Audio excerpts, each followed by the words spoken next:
All right, let's dive in. Today, we're basically going to become data detectives. We're on a mission to answer a really big question. How do you build a data warehouse that you can actually, truly trust? So, let's get our investigation started. Think about it. Every single day, huge, critical business decisions are being made based on data. But what if that data is wrong?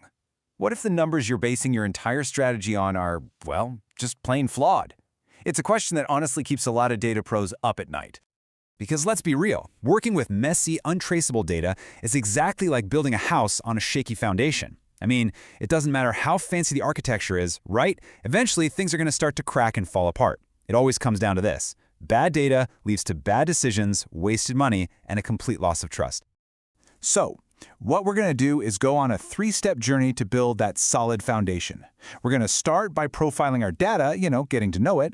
Then we'll trace its journey from start to finish. And finally, we'll figure out how to organize all the facts. And by the end, you'll see exactly why all this detective work is so important.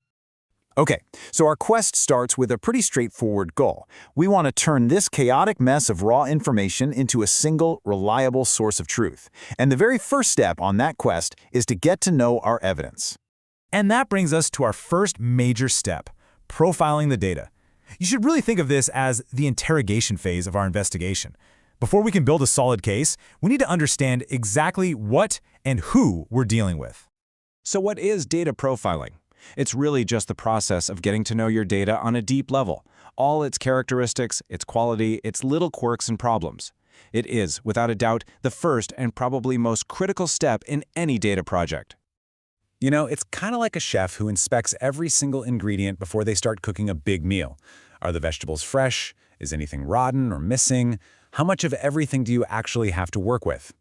You just can't make a 5-star meal with bad ingredients, and you definitely can't get reliable insights from data you haven't even looked at. And take a look at this. It's amazing how much you can learn from just a simple profiling report. You're not just looking at the data itself. You're looking at the data about the data, the metadata. You see things like data types, you check for missing values. See that 2.1% of nulls in the first name column? That's a clue. And you get a sense of the range of your data. This is how you spot those weird anomalies early, before they become huge problems later. And this is so important to remember.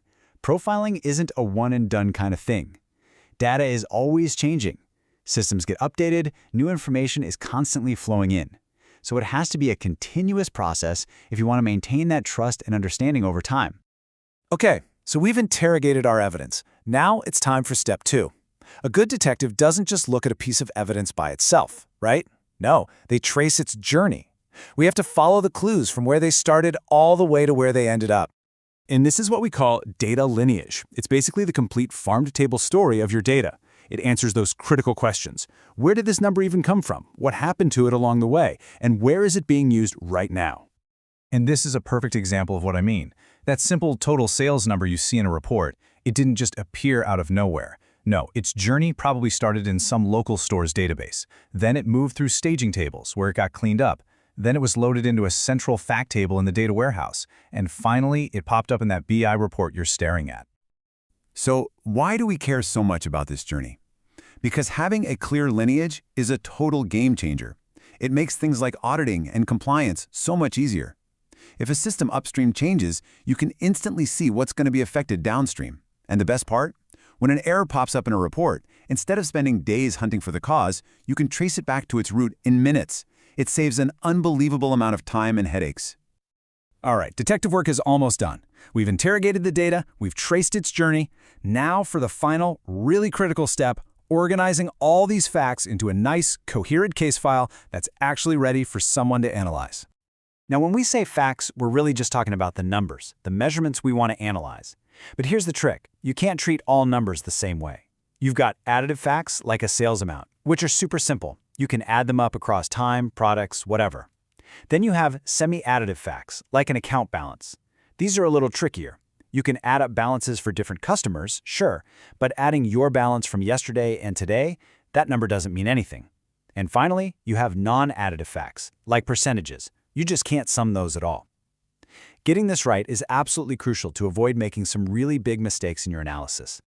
And where do we keep all these facts? Well, in a fact table, this is really the heart of your data warehouse. It's the central table that holds all those juicy numerical measurements you want to analyze, and it links them to all the descriptive context, like the date, the product, and the store. And even fact tables come in different flavors, each built for a specific job. For instance, a snapshot table is like taking a photograph. It captures your inventory levels at the end of every single day. Or a factless fact table, which is cool because it doesn't measure a number at all. It just records that something happened, like a student showed up for a class. There are lots of types, but the main thing to remember is that the structure isn't random. It's chosen on purpose to answer very specific business questions. So, we've done it. We've profiled the evidence, traced the journey, and organized the case file. Our data detective work is complete. But what was it all for? Let's talk about the payoff, because this is why all that meticulous work really truly matters. The benefits here are just massive.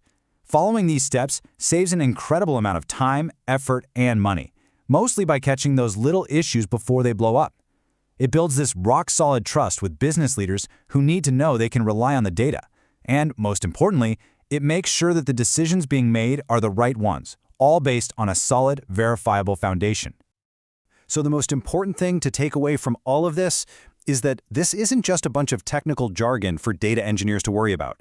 Profiling, lineage, and proper organization, this is the very foundation of trust. Without it, your data warehouse is just a giant collection of numbers. With it, it becomes a powerful engine for real insight and confident decision-making.